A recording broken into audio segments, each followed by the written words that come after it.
Terminons notre tour des listes avec celle de l'Union de la droite et du centre, emmenée par François-Xavier Bellamy. Une liste certes d'union, et pourtant le programme n'a pas toujours fait consensus entre les centristes pro-européens et certaines personnalités de droite eurosceptiques. Nous accueillons donc tout de suite un représentant de cette liste, positionné au 21e rang. C'est Philippe Meunier, qui est vice-président du Conseil régional d'Auvergne-Rhône-Alpes, délégué à la sécurité, aux partenariats internationaux, à la chasse et à la pêche.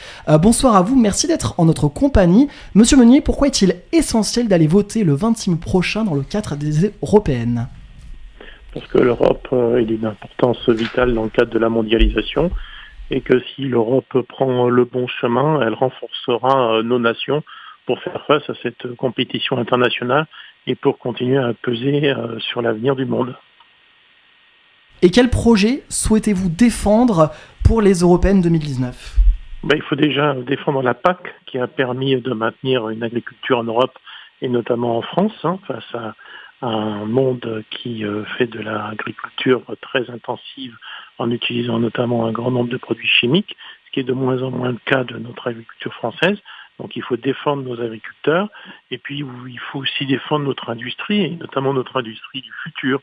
Donc il faut que l'Europe s'engage très fortement dans ces domaines-là, ce qu'elle ne fait pas suffisamment, puisque comme vous le savez, Ariane et Espace, par exemple, ou Airbus, ont été montés par les États-nations qui ont coopéré pour monter ces entreprises et pas par la Commission de Bruxelles.